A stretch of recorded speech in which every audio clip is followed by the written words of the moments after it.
Bendiciones a cada uno de ustedes que está viendo este video y hoy vamos a estudiar en el libro de Judas. El libro de Judas, versículos 1 a 3. Y no mencioné un capítulo porque el libro de Judas es muy corto, solamente tiene un capítulo. Entonces vamos a estar estudiando versículos 1 a 3.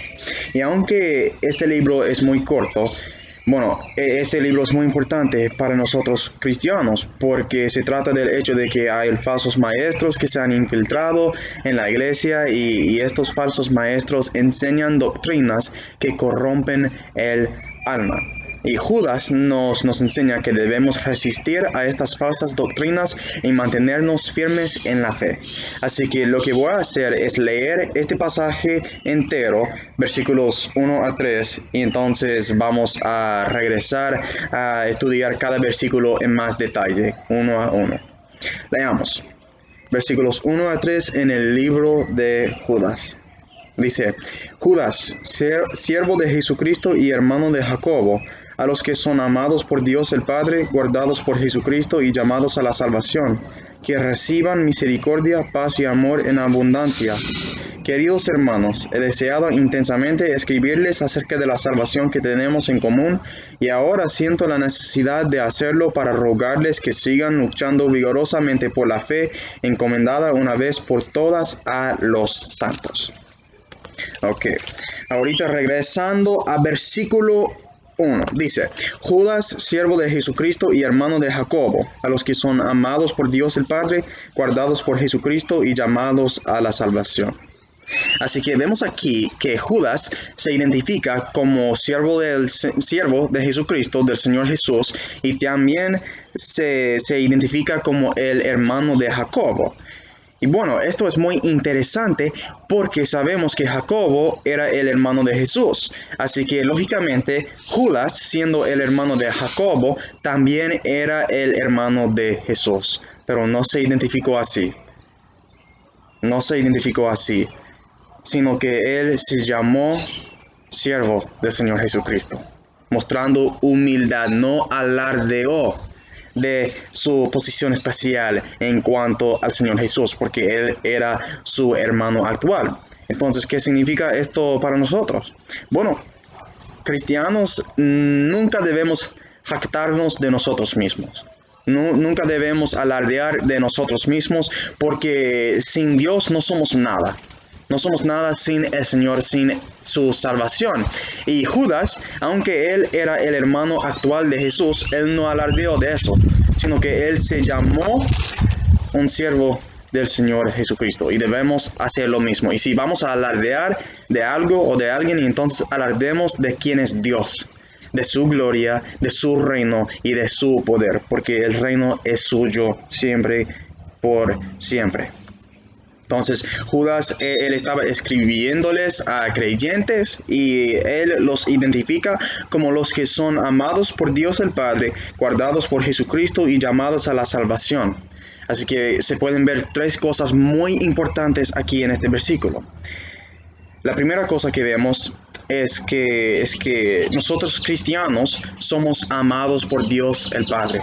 Y es verdad que Dios ama a todo el mundo y ama a pecadores y a incrédulos y a creyentes con un amor incondicional. Pero Dios no ama a toda la humanidad como sus hijos y sus hijas.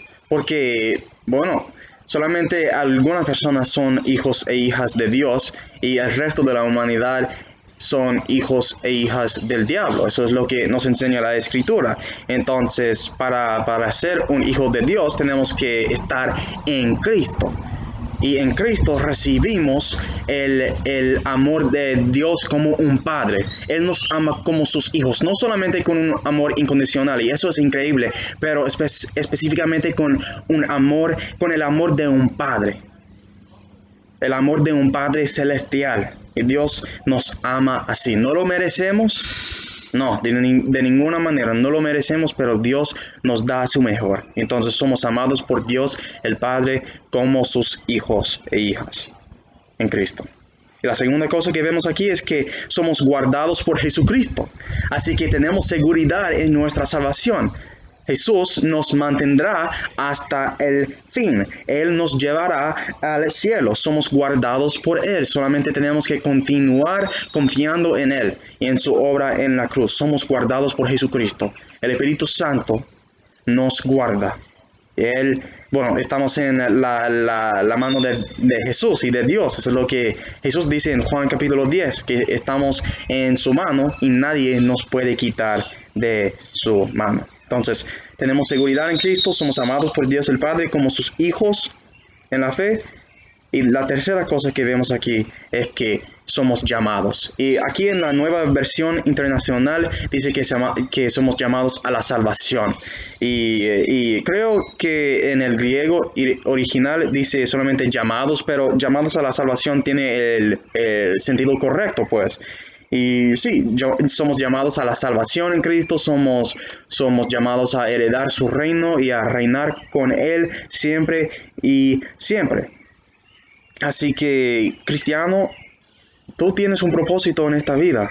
Dios tiene un plan para tu vida y eso es glorificarlo y conocerlo y ser conocido o conocida por Él. Así que aunque hay muchos problemas en este mundo con el coronavirus y hay mucho sufrimiento y nunca podemos ignorar esas cosas. Debemos orar por esas cosas. Pero aunque todo esto está pasando, no debemos temer porque tenemos un propósito. No debemos estar atrapados por el temor o cosas así porque tenemos un llamado.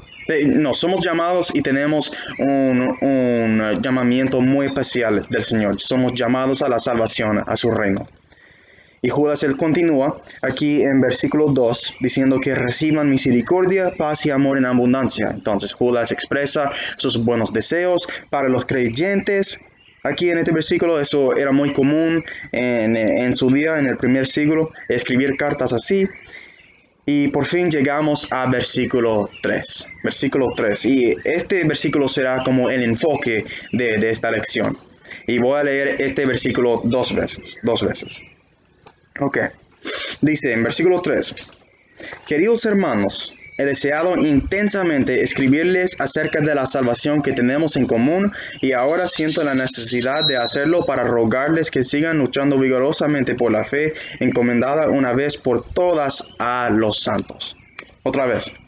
Queridos hermanos, he deseado intensamente escribirles acerca de la salvación que tenemos en común y ahora siento la necesidad de hacerlo para rogarles que sigan luchando vigorosamente por la fe encomendada una vez por todas a los santos. Bueno, vemos aquí que Judas, él dice que él había deseado intensamente escribirles a los creyentes acerca de la salvación que tenían en común en el Señor Jesús, pero él decide que es mejor exhortarlos que sigan luchando vigorosamente por la fe encomendada una vez por todas a los santos. Y mis hermanos y amigos, no puedo expresar la importancia de esto.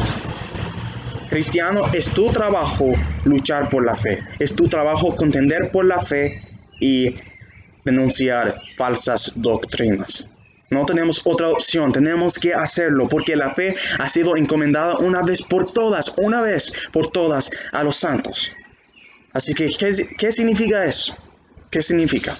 Bueno, en este contexto, en versículo 3, la fe se refiere a la verdadera doctrina cristiana.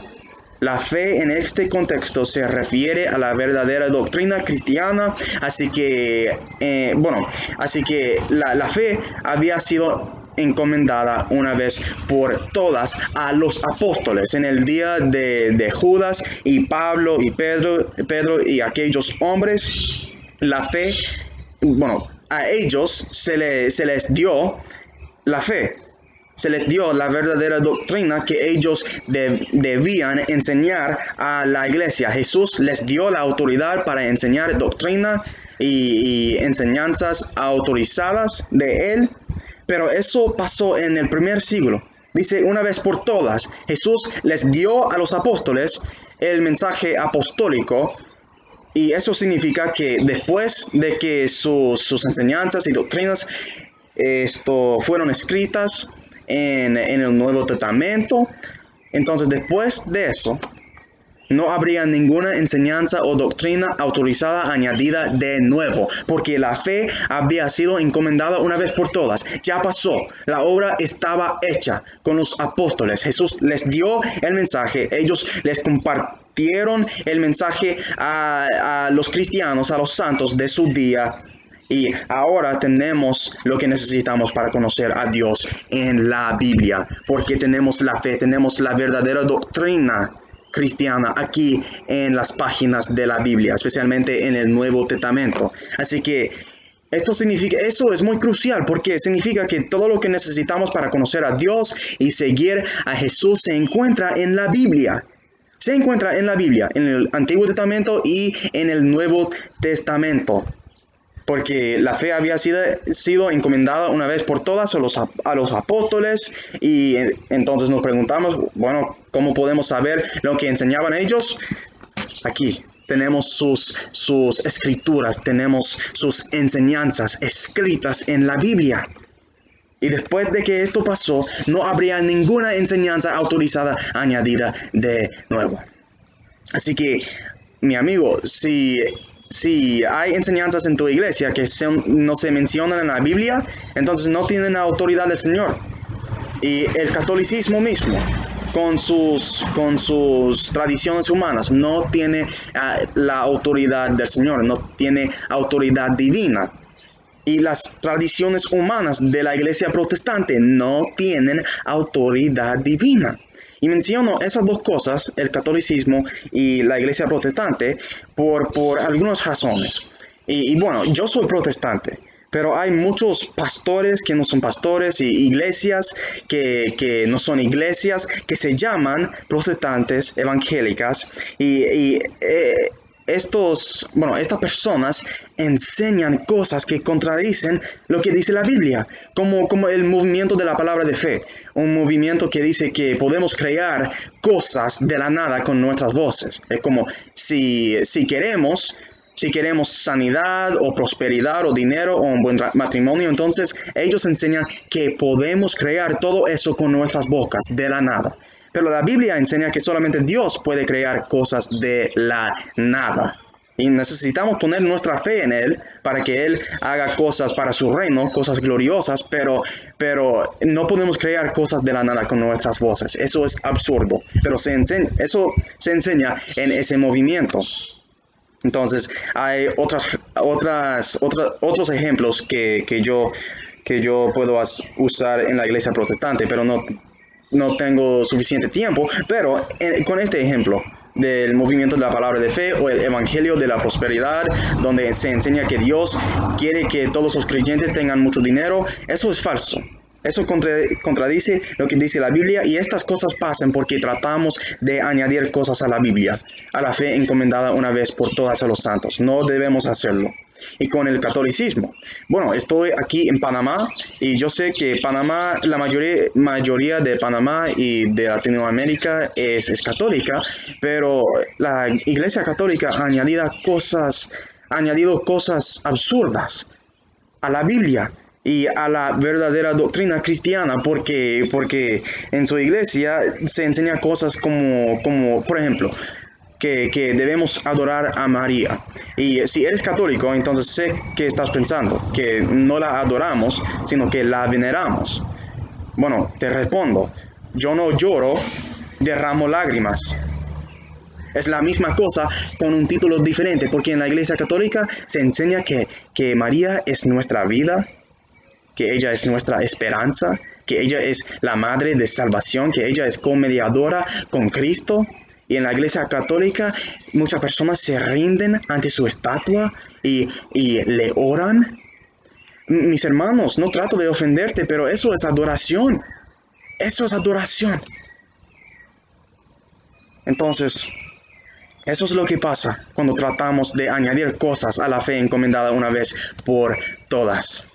Esas cosas que mencioné son falsas, no funcionan para el cristianismo verdadero. Entonces, mis hermanos, mis amigos, por favor, contiendan por la fe. Y si no estás de acuerdo con esto, Si te ofendiste de lo que dije, entonces por favor lee este versículo de nuevo. Esto no es mi opinión.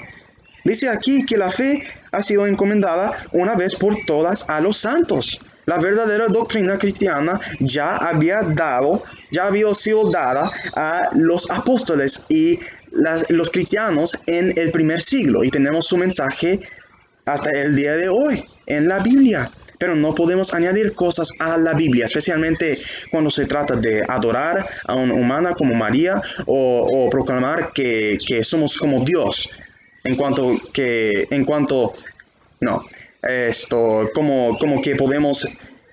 Como que podemos crear cosas de la nada con nuestras voces. Eso no funciona. Así que mis hermanos y amigos, contiendan por la fe. Y es tan importante porque se trata de la eternidad. Se trata de la eternidad, mis hermanos. Lo que creemos determina si vamos al cielo o si vamos al infierno. Así que debemos enseñar la verdad, porque muchas personas van a creer lo que proclamamos. Así que debemos contender por la fe, mis hermanos, en Cristo. Contiendan por la fe y que Dios nos use de acuerdo con su voluntad. Amén.